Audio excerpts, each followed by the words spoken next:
Hello, everyone. Welcome to the MIT Category Seminar. So this week, we have Joe Moeller from the University of California, Riverside, that's talking about a joint work with Christina Vasilakopoulou about a monoidal version, actually two monoidal versions of the Grothendieck construction. Joe, welcome, and please go ahead. Okay, hi. Okay, I'll get started now. Okay, so when I took my graduate algebra class and I learned about modules for the first time, I found out they tell you that there's this category of modules for a given ring, but I think the natural question that you ask is like, is there a category of all modules where you don't have to specify the ring ahead of time? And so I was curious about that for a little bit until I found out about the Grothendieck construction. So that's going to be my motivation for telling you. So the first thing I'm going to do is explain the ordinary Grothendieck construction to make sure that everyone knows about that before I get into the monoidal versions. Okay, so yeah, here's a picture of Grothendieck. I always like to share this picture with people when I'm giving talks about this stuff, because I just think it's a really great picture. That's a Tia that he's lifting up.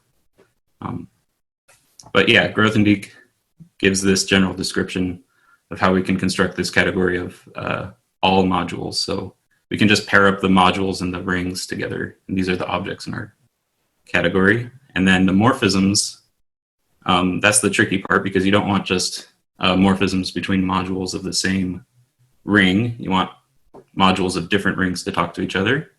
And so this is how you can fix that, by saying that the morphisms are going to be pairs of morphisms, one that maps between the rings. And then once you've done that, you can convert one of the modules into being the same, over the same ring as the other one. And then you can have a map of modules of that ring between them. So let's see, how did we make up this category though? Like, what is the data that went into this construction? So we said, okay, if you're given a ring K, then you get this category mod K. So maybe this is like a functor that takes rings and turns them into categories. We need to think about the morphisms though, if we're going to talk about a functor. So if you have a morphism between rings, then how did this contribute to the construction? How did this contribute to the category that we were talking about? Well, we had this F upper star thing that takes a module and it takes a module over K prime and turns it into a module over K. So actually this is going to be a contravariant functor. Okay, so these are like the ingredients that went into this construction. So this is what we did to build that category. Just reminding you. And this is what we can do in general with any sort of data that looks like that, a contravariant functor. We can do the exact same thing to anything that looks like this and build a category that has sort of everything that's in a family of categories that's indexed by some category X. Okay, so that's sort of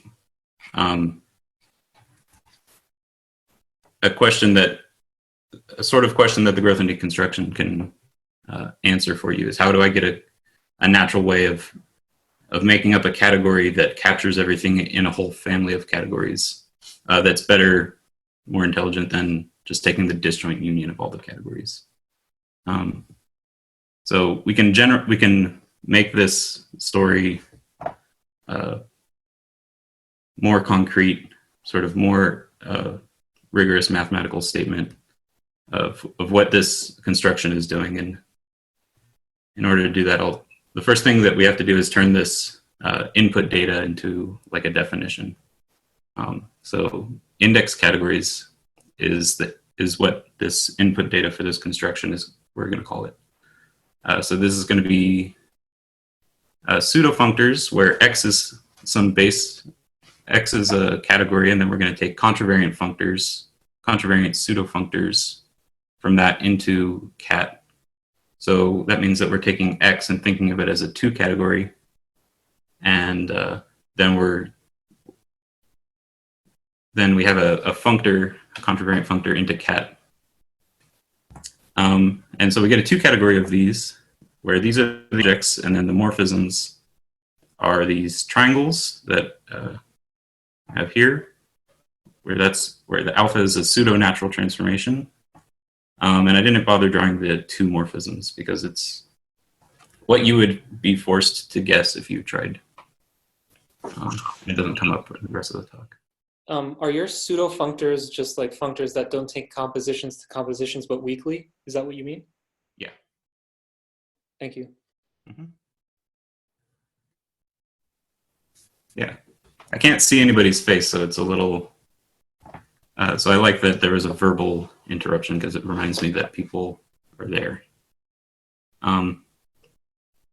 Yeah, so the objects here are the pseudo-functors, weak preservation of composition, and the other things are similarly weak. Okay, so looking back at this example of rings and modules, we have an index category where the base category is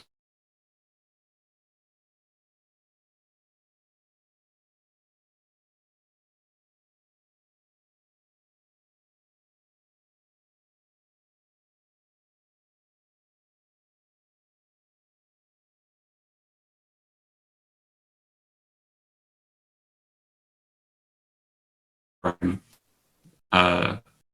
Then you can turn it into a module over K by saying an element of K, you first convert it into an element of K prime with F, and then now it's allowed to act on the element of M that you picked up. So that's just describing what this pullback is doing.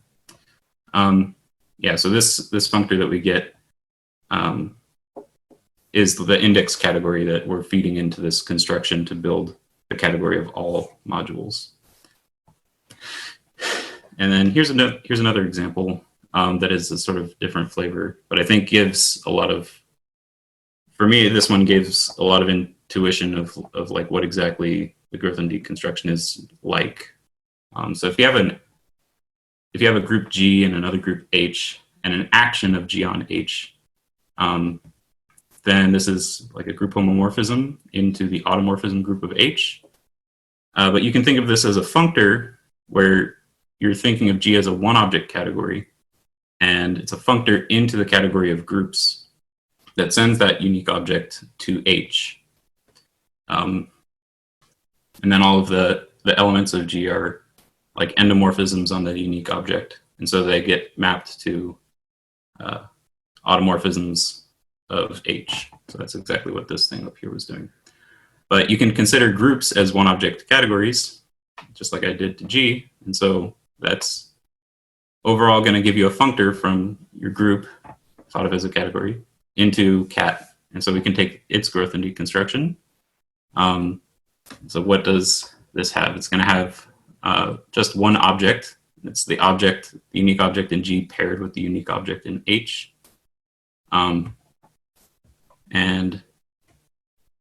it's going to have morphisms that are pairs where little g is in big G, because those are the morphisms in G when you think of it as a category, and then H in H, because those are the morphisms in H when you think of it as a category. And the composition looks like this. So that's the composition that I was giving earlier for the general Grothendieck construction. But if you look at this, it's exactly the formula for the semi-direct product. So if you think of the semi-direct product as like sort of like a product, but where things are a little bit skewed, then that's exactly what the Grothendieck construction is doing, but in sort of a bigger, more general case. Okay, so here's the picture that we have so far. We take this is our base category X. This is sort of just like a toy example overall, and F maps all of the objects here to categories, and so that's what these circles are, and the functors that the morphisms in the base category are getting mapped to are these arrows between the circles. And so that's, they're going backwards because it's a contravariant functor. So this is my picture of what an index category is like. And what we're doing is we're constructing this total category, which we're calling integral of f, that has these pieces that are built out of these smaller categories. So we're putting them all together, and then we're introducing these other arrows too, which represent the data of what these functors in between these categories is doing. These morphisms are coming from the construction, what it does to these functors. Okay, but so it's remembering all of the objects in the maps that were in each of these f of x. So these are what I'm calling f of x. All of that stuff is still inside of the resulting category. But it's also throwing in these extra maps that are coming from the functors, just like I was saying. But the problem, though, is that it forgets the distinction between those two things. We have arrows that are coming from the categories and then arrows that are coming from the functors. And we can't tell the difference because this is just a category. There's nothing that says this one came from here and this one came from over there. But we can improve this situation. We can do better. And it's going to require thinking about, it's going to require me to introduce a concept of a fibration between categories. So that's what I'll do now. So these are called Grothendieck fibrations. Everything's called Grothendieck in this story. So A and X are functors, and A and X are categories, and P is a functor. And so we're going to call it a fibration when it has a certain property. And the property, I think, is kind of complicated to explain, and so I'm only going to explain part of it. But if you have this setup where you have these two objects in X and a morphism in X between them, and you're given an object B that sits above Y, meaning B is an object in A, and P of B is Y. So I drew it like above Y to make you think about covering spaces of topological spaces or something. So if you have that set up, then you get what's called a Cartesian lift. So this is going to be a morphism from A, which A sits above X, B is still sitting above Y, and phi sits above F. So if you do P of phi, it gives you F. But more than that, it satisfies some extra properties, and so we call it a Cartesian morphism. But this is a particular detail I want to brush over for now. So a fibration is one where you have this lifting property. If you're given a morphism and an object above the target, then you can lift the morphism, and it has a certain nice property, which I'm just going to call Cartesian. But if you have this, then you can think of it as saying, I'm going to take the pullback. And so that's what we had in the ring and module case. We had a module sitting above a ring and a morphism of rings. Then we were able to take the module and pull it back to be a module over the domain ring. And if I write it like this, it sort of looks like I have a functor that I'm applying to B, and that's exactly what we're saying. So the properties that I'm glazing over are exactly the properties you would want to have so that this becomes a functor. And so that's like, this is what a fibration is. It's a functor, like I was describing, that has this lifting property. And when you have this lifting property, it makes it so that you get a functor between these pre-image categories. So we get a two-category of fibrations. The objects are these fibrations, and one morphisms are going to be commuting squares such that phi of t. So I use t and b for top and bottom. Phi of t is going to preserve the Cartesian morphism. So again, that's the detail that I'm glazing over, but it preserves something about these lifting properties. And the two morphisms, again, I'm not drawing them because they're not going to come up. Okay, so here's an example of a fibration. I think the rings and modules is a really natural example of an index category. And I think graphs over set is a really natural example of a fibration. So by graph, I mean directed multigraph. And for the sake of this talk, I'm going to draw them like this, where I have the set of edges and a single map into the product of the sets of the set of vertices with itself. And so this one function takes like an edge and assigns it to the pair, its source, and its target. And so this is what I mean by a graph for now. It's a directed multigraph, and you can have loops on the nodes and multiple edges and directed edges. We get a functor from graph to set, which takes a graph and forgets about the edges and just returns the set of vertices. Just returns v in the case above. So this is a fibration, and so I'll show you the lifting property now. So I'm drawing it exactly as I had a and x before, and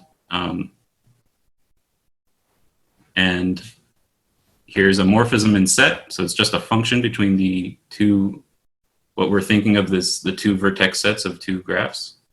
And here's a graph on y, so a set of edges, and then a map into the product of y with itself.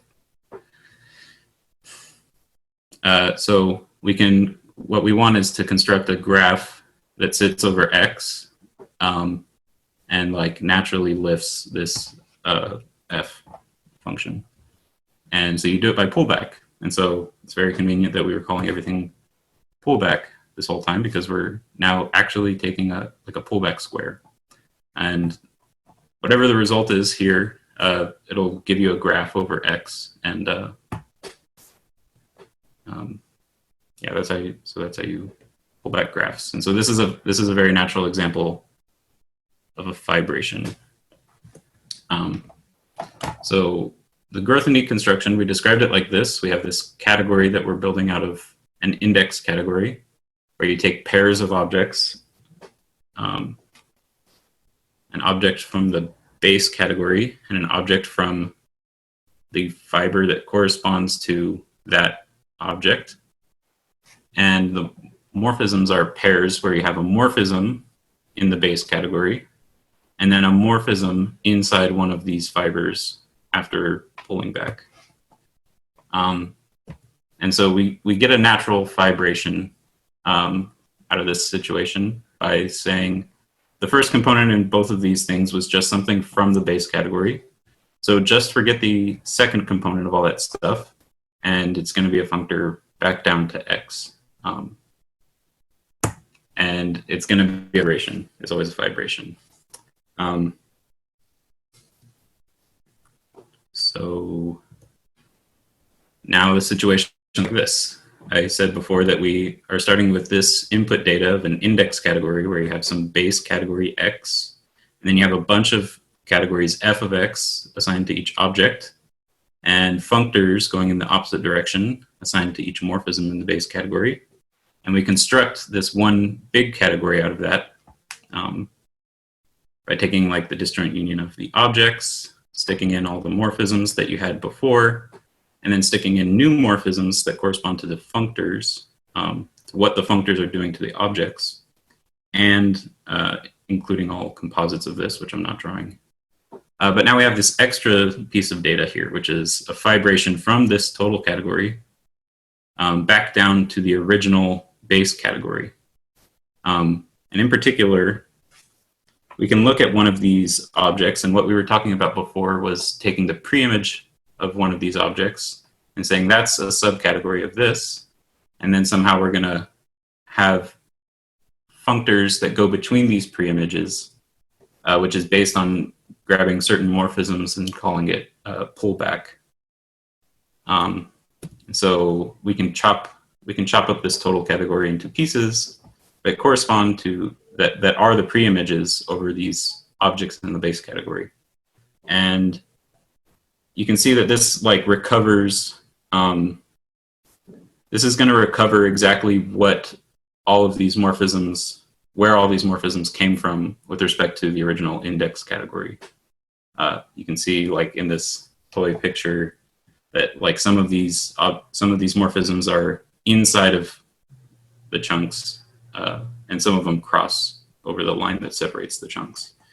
And that's going to basically correspond to the fibers, the stuff inside of these categories, which I'm calling fibers, and then the stuff that goes between them, which are the reindexing functors. And it's true, it gives an equivalence between the two categories of index categories and fibrations. So these are equivalent pieces of data, index category and a fibration. And so I sort of feel justified in glossing over a lot of the technical stuff about fibrations because index categories they don't require a ton of conditions to state their definition, and they're exactly equivalent to fibrations. It's just a functor that preserves composition weakly, and so I think that's an easier concept to get a hold of. And they're equivalent, and so let's see, what does it do to the category of graphs with this fibration over set? It's going to give it, since we have an equivalence, we can go back from fibrations to index categories as well. And you're going to do it by taking these pre-image categories, the subcategories of graph, and saying these are going to be my f of x's for whatever this f is. And here I'm calling this f graph sub blank. And so given a set, you can produce the pre-image of that set under this vertex fibration. And what it's going to give you is a subcategory of graph where all of the objects are graphs that have exactly the vertex set x, right? So that's what it means to be this pre-image under this functor that only remembers the vertices. And the morphisms inside of this pre-image category are going to be maps of graphs, but where they don't move the vertices at all. And so a vertex is always going to map to itself, but you can do interesting stuff on the edges, but sort of all of the nodes are fixed. And so you can only do anything interesting with the edges. And so this is the index category that corresponds to this fibration. So the fibration is a more natural thing to think about because nobody thinks about graphs with a fixed vertex set, I think, or not very often. Usually think about the whole category of graphs, but you can break it up into a bunch of pieces, and it gives an index category in this way. Okay, and another thing that you can do is have a two-category of index categories over a fixed base category. So before I was talking about ICAT, which is the two-category of index categories over potentially different base categories. But you can just look at the subcategory of that, the sub-2 category of that, where you have a fixed base category, and you don't have a triangle here, you just have a blob like this that doesn't have anything happening to the base category. So this is a subcategory of ICAT.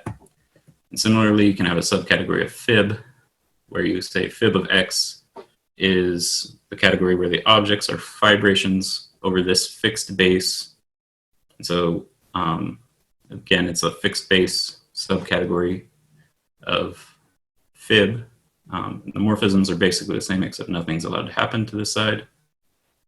And maybe this part is not very surprising, but we're restricting an equivalence to these subcategories that correspond to each other. And so this is also giving an equivalence. And it doesn't seem very surprising, but I bring it because it'll come up later as like an important distinction to make. So I just wanted to mention it now while I'm giving this sort of classic story. But I think this is the end of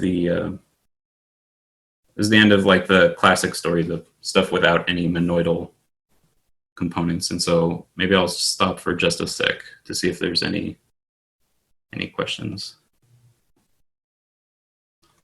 Next thing I'm going to do is talk about how we stuck monoidal all over everything.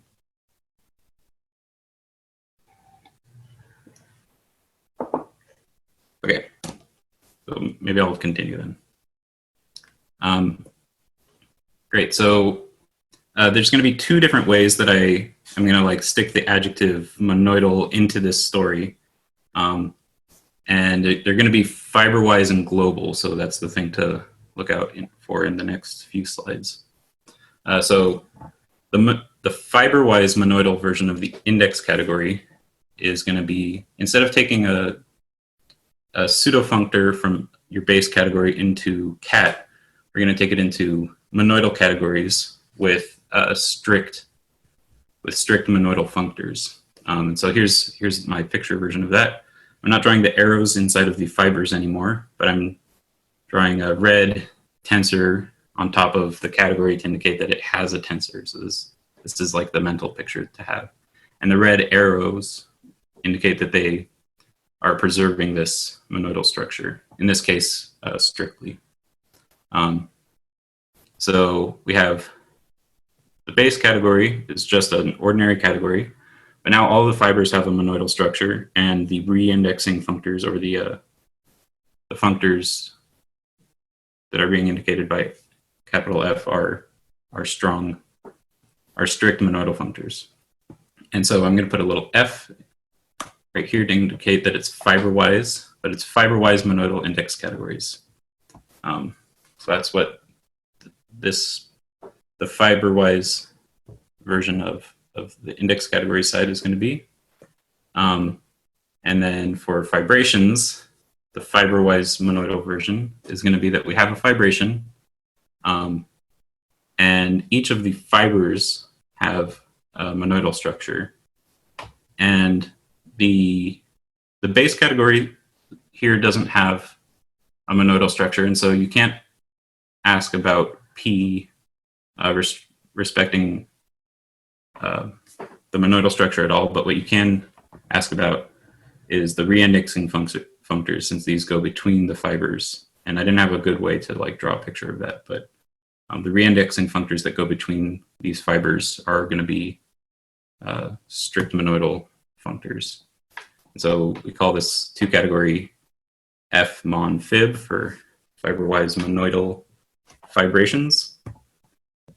And maybe this isn't very surprising at all, but fibre-wise monoidal fibrations and fibre-wise monoidal index categories are also equivalent to each other. So we lifted this equivalence of the Grothendieck construction, and I'm going to flip back quickly. And it just, maybe this is not surprising because of how I drew these pictures. I'm putting like tensors on the fibers here, put the tensors on the fibers there. And so if you already know that index categories and fibrations are equivalent, then just saying these ones have tensors on them and then carrying it along, it doesn't look like it changes very much. Great. Here's the other version,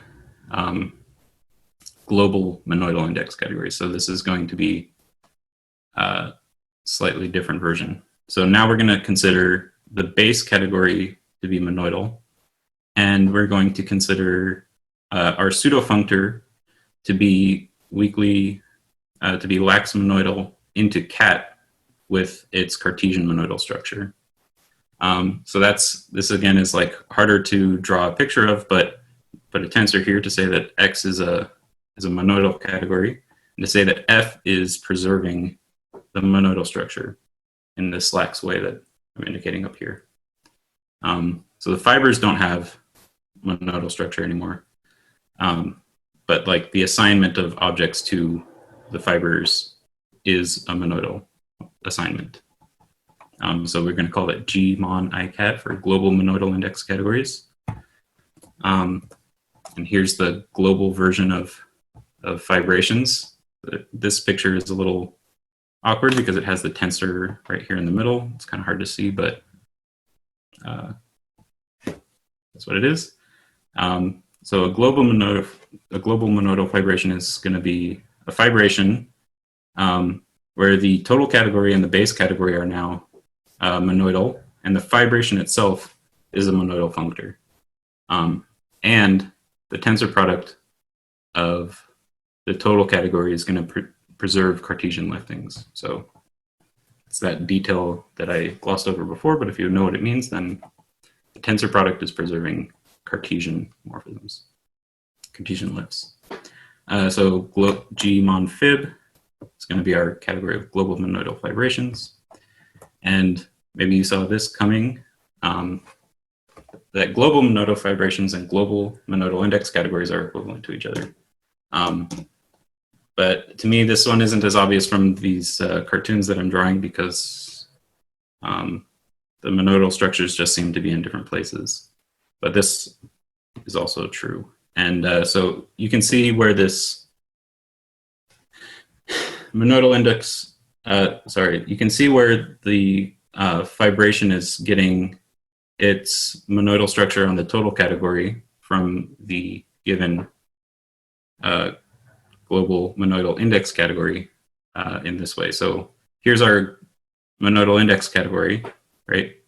And we have this lax structure map that goes from, here's a component of it for x and y. We have fx times fy, this category, and a map that goes into f of x tensor y.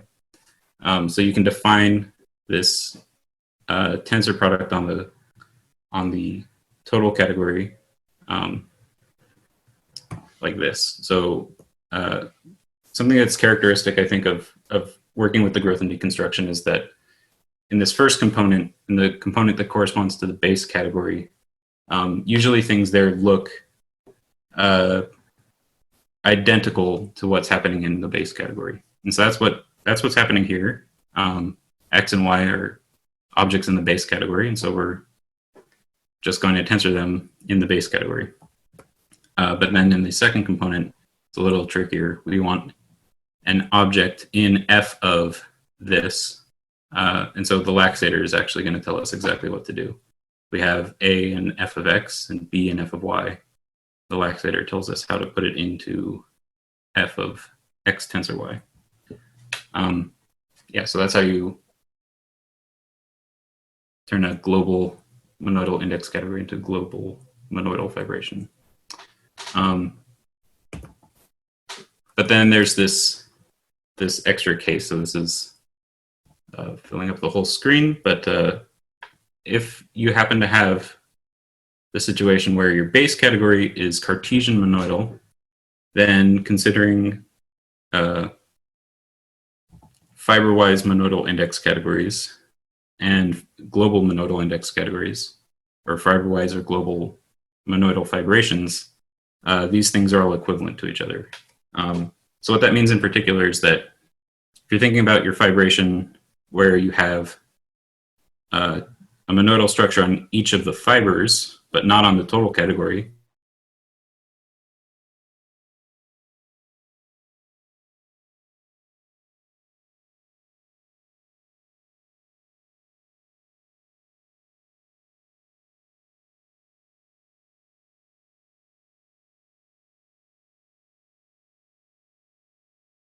I don't want to tell you what they are. So you have to imagine, if you don't know what an op-fibration is, then just imagine the stuff I was saying about fibrations before, but somehow it's dual, so it's slightly different.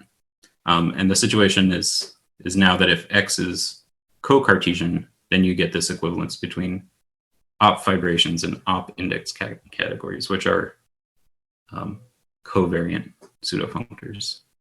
And so that similarly, you get an equivalence between the global and the fibre-wise monoidal cases. And so I'm going to give you an example of an op-fibration that lets you transfer the fibre-wise monoidal structures into a global monoidal structure. Oh, no, that's coming up after I explain how to get the fibre-wise monoidal index categories from global monoidal index categories. So here's a global monoidal index category. It's a lax monoidal pseudofunctor from xop to cat, but we're considering X to have a Cartesian monoidal structure. So we want to define a tensor product on the fibers, so on f of x for each object x. So we want to define a functor like this. It takes two inputs from f of x and outputs 1. So we're going to do that by first applying the laxator to the two components. And so it's going to give us something in f of x times x. That's the product in capital X. And then the duplicator, or the diagonal map that goes from x to x times x. When we apply f, it goes in the other direction now because it's contravariant. And so we compose these, and that's going to give us our tensor product. And you can do the same thing for the unit. You can do a similar thing. So that's sort of, you can see why you're able to take these global monoidal index categories and turn them into and induce a monoidal structure on the fibers. But what about going the other way? If you have a monoidal structure on all the fibers, how can you imagine gluing them together and getting a monoidal structure on the total category? So here's the given thing. It's a fibre-wise monoidal index category. And so we have X is Cartesian, and then we're mapping it into mon-cat. So we have a tensor product on all of the f of x's, and we want to define this laxator now. So this is how we do it. You take the projection maps that go from x times y to x and x times y to y. But because f is contravariant, they turn around, you take their product, and so it goes like this. And then now that we have the same thing on both of these sides, and since we have a monoidal structure on all the fibers, we look at the monoidal structure on this fiber in particular, the x times y fiber, and so we multiply inside the fiber, and that's going to give our laxator. And you can see in both of these cases that the Cartesian structure was critical. So here we're using projections, and in the previous one we were using the diagonal map. Similarly, the Cartesian structure is really important for the units. So that's why Cartesian is necessary to get this fibre-wise to global conversion. But now I'm going to give you an example of an op-fibration and the co-Cartesian monoidal structures. So we were talking about the fibration of graph over set before. It turns out that it's also an op-fibration. And so you can either turn it into an index category by looking at the ordinary Grothendieck construction, or you can turn it into an op-index category by the op version of the inverse Grothendieck construction. And so that's what I'm indicating by not making x a subscript anymore. So it's graph parentheses x. This is going to be the exact same category as I was talking about before. But now I'm thinking of it as a covariant functor from set to cat that assigns that category to the category of graphs on the vertex set x to a given set. But now there's some kind of covariant thing happening on the reindexing functors, but I'm not going to talk about it much. So each of these categories is going to have a coproduct, and it's given by you can see why it's a coproduct in this abstract version. I'm taking like the coproduct of the edge sets and then inducing a map from that into x squared. But here's what it looks like if you actually take a couple of graphs and try to add them. It's basically overlaying the two graphs where you're lining up the vertices that correspond to each other. So you can see here that we had one going from right to left on top and one going from left to right on top. And in the end result, we like put both of them in there. This loop stays, this one stays here. Nobody had an edge on this bottom right space, and so the end result doesn't either. So here's how this is how you get a co-Cartesian structure on all these graph of a fixed vertex set. But by the dual version of those constructions that I gave before, you can turn this into a lax monoidal structure on this functor. And so if you have graphs on X and graphs on Y, then X and Y have these inclusion maps, which I called I and J, into X plus Y. If you apply the functor to it, since this one is covariant, it's going forward still. It's going the same direction as before. But you do that, and then you take this coproduct in these fixed base categories that I was talking about, and that's going to define this map, which is going to be the laxator for this functor to make it a lax monoidal functor. And it turns out that it's exactly taking the disjoint union of two graphs. And so if you were to take this laxator and then apply the global monoidal Grothendieck construction to it, the end result would give you exactly the disjoint union on graphs, which is the coproduct in the category of graphs. And so you can see this weird construction that we were doing up here, which is like overlaying graphs. You can recover the ordinary coproduct of graphs from it by looking at this Grothendieck construction setup. Okay, so now I'm going to switch to talking about a particular application of this. So maybe I should stop, since the stuff I've gone through so far is probably the more abstract stuff that I'm going to get to today. So maybe I'll stop for just a second, see if there's any questions.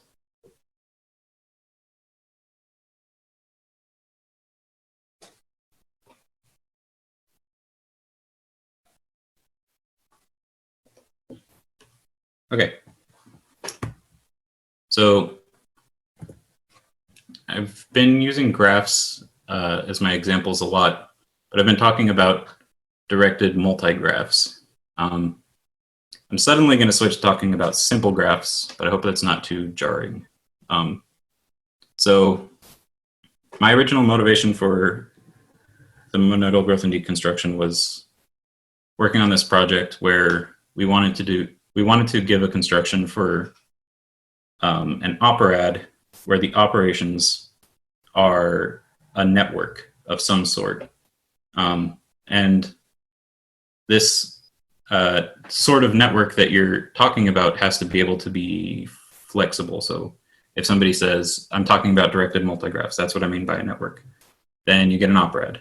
Or if they change their mind and they say simple graphs, you have to get an operad for that.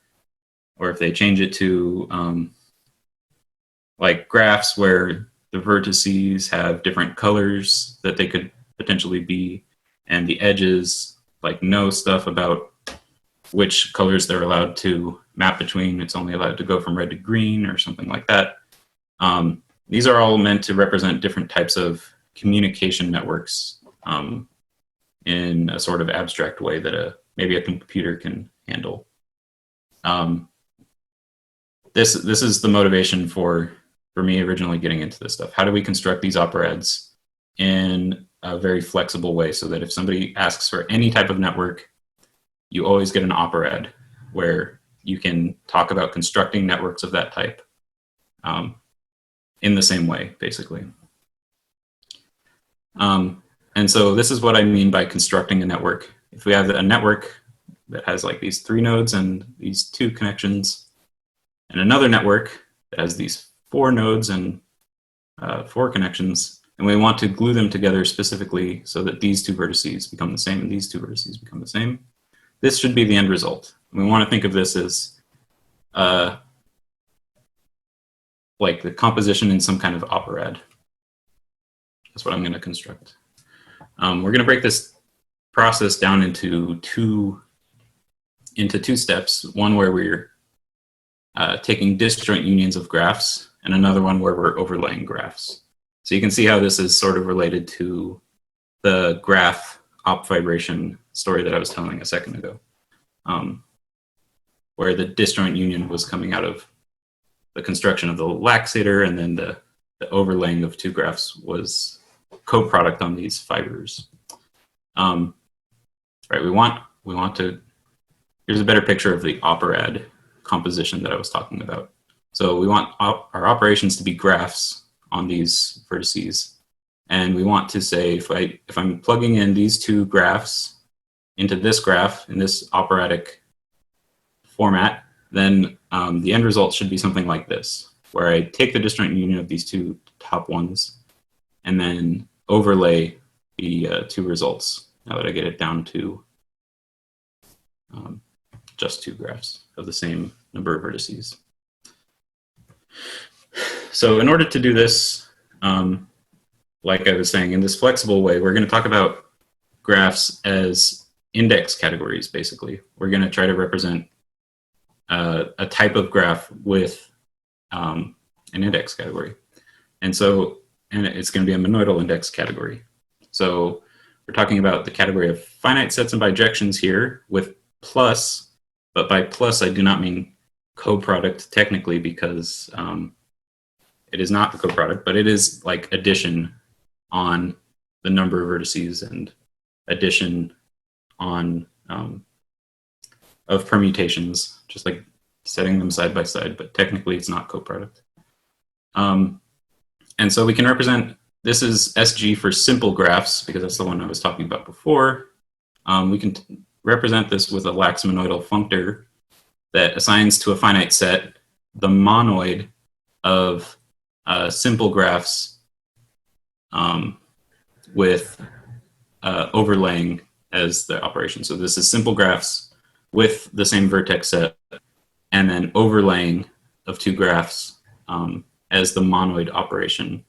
And there's like a cool connection between that and the op-fibration of graphs that I was talking about before, but I'll save that. And the laxator between these 2 things is going to be the disjoint union. So if you take simple graph on n vertices and a simple graph on m vertices, then you can stick those together with disjoint union, and that'll give you a simple graph on n plus m vertices. And so here's a monoidal index category, because we can think of monoids as categories. This is a monoidal index category where the morphisms in all of the fibers are graphs. And here's me saying that you can take monoid and consider it as a 1-object category, and so that's why it's mapping into cat. And there's a lot of things that we can capture with this definition. And so I was saying simple graphs before, but I was also saying that you can take directed multigraphs. You can take multigraphs that are not directed. You can take other kind of directed graphs. Anything that sort of vaguely feels like a network is very likely to be something you could represent with this format. And so like partitions, graphs with colored vertices, I was mentioning that earlier. Petri nets also have a way of being represented by this format. And then graphs with edges weighted by a monoid. That's sort of the key example that we can like get really flexible with our type of network and really like make any sort of like network you can imagine fit into this framework by coming up with the right monoid. But again, I'll save that for some other time. But we can represent a lot of things with this definition. And if you know about combinatorial species, then you'll know that this looks vaguely like that. So it is basically a combinatorial species with lots of monoidal structure sitting on it. Okay, but if you take this monoidal index category and you do the Grothendieck construction to it, you get a category where the morphisms are networks of whatever the specified type you had are. And if you take any symmetric monoidal category, you can always produce an operad from it by taking the operations to be morphisms that go from the tensor product of a bunch of inputs to whatever the output was. But without getting into that much, just like the Grothendieck construction can produce this symmetric monoidal category that is exactly this one that I'm describing here. And you can see the disjoint union was the laxator, and the overlay operation that happens in this step is the monoid operations in the fibers. So the next thing I'll do, since I have time, I think, is to describe the proof of the equivalence of between the fibre-wise monoidal index categories and the fibre-wise monoidal fibrations, and also the equivalence in the global case, just because the proof is so short that I think it can be generalized a lot. And I want to sort of emphasize this point that like the proof is really simple, and I think there's like a lot of room for considering other structures you might want to equip a category with, and coming up with an indexed version of it and a fibration version of it, and then getting a similar equivalence as I've been describing this whole time. But for different structures, different sorts of algebraic structures you could equip a category with. So I'll do that now. So I mentioned earlier in the talk that we have icat, and then we have icat of x, which is a subcategory where you fix the base category. And at the time, it probably seemed maybe not worth mentioning, but there's a huge difference between these two categories when you look at the products. So if you're talking about two index categories where they have different bases, so we're in icat, and you want to take their product, what you do is you say, I'm going to do f of x times g of y, basically. I'm going to do these two things in parallel and then multiply the result, where multiply means the Cartesian product in cat. So this is how you take the product in icat, but in icat of x, you can't do that because you have to take two things of the same base and produce something also of the same base. But this is easily resolved by duplicating.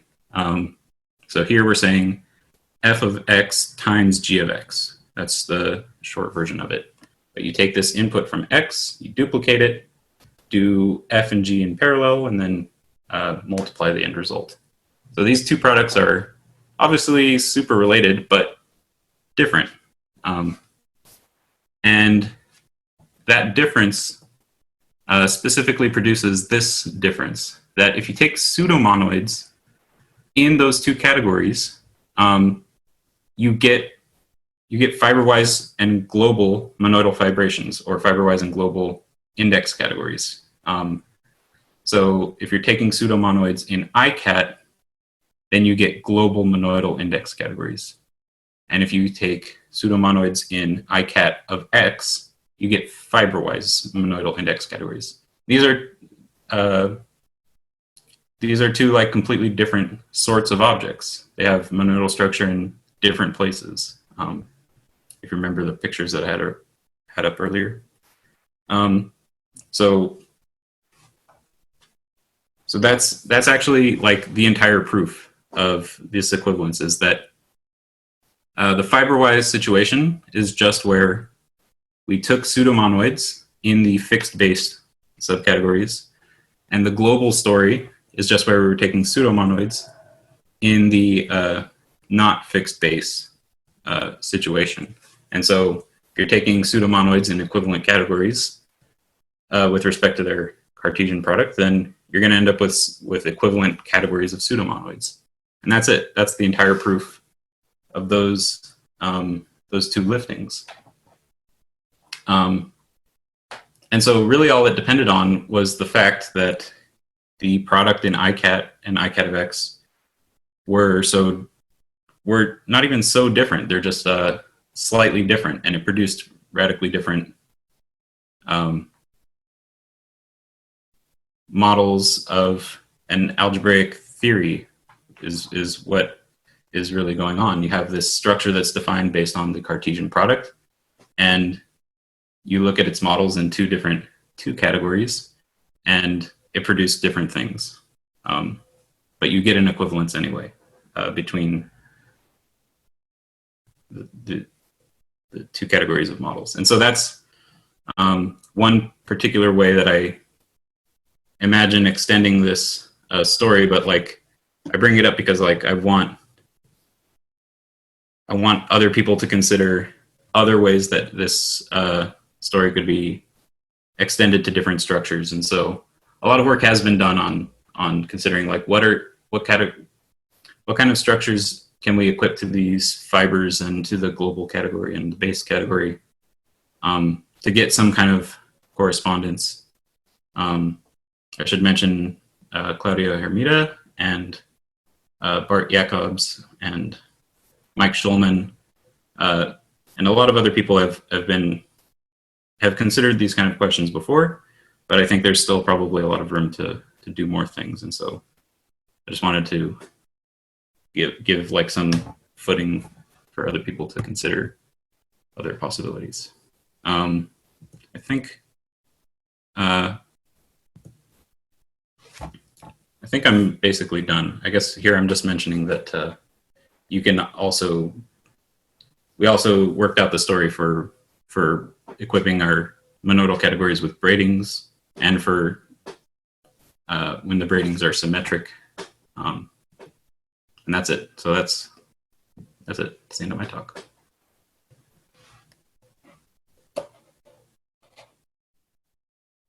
Okay, thank you so much. I hope this was also very helpful who didn't know about the growth and the construction. There were some very nice diagrams. So thank you for that too. Please, if anybody has questions, feel free to ask. So I guess I'll ask a question. I mean, was your initial motivation for studying this to understand networks better, or I guess what was your initial thought process in this? So the original motivation was there was like a DARPA project that they wanted to write software for search and rescue. And the idea that somebody had was that they wanted to do it using operads. I don't know about the exact connection between how they're using the operads and then like the specific code that they're writing up.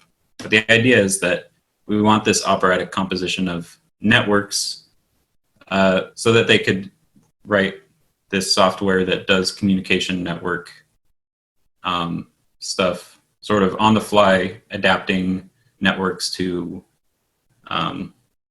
like if a node gets deleted, so like if a communication point gets taken down during a storm or something when they're doing search and rescue, then they want to be able to like adapt the network so that communication and like search and stuff is all coordinated nicely. But the bottom line for me was operads of networks, and like be able to like construct new networks by just like giving a specification of a type of network. And so with that bottom line, that was the motivation. Thanks. Yeah.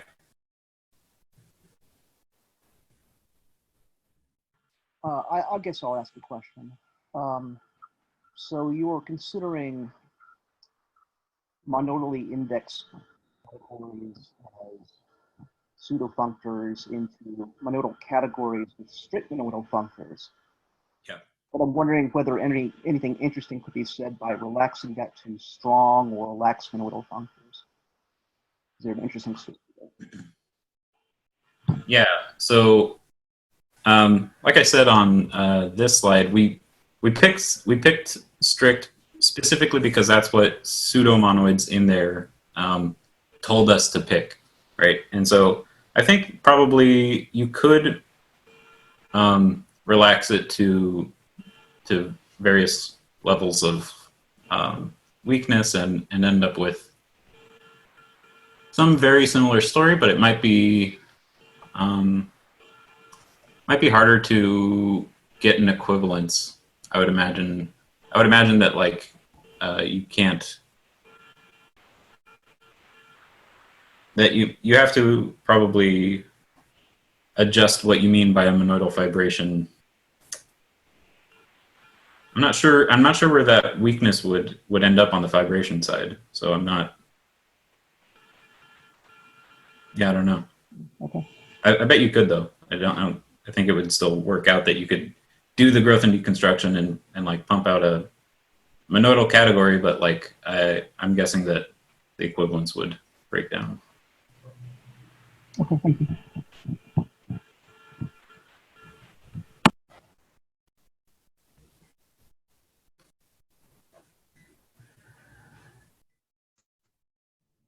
All right. Anybody else?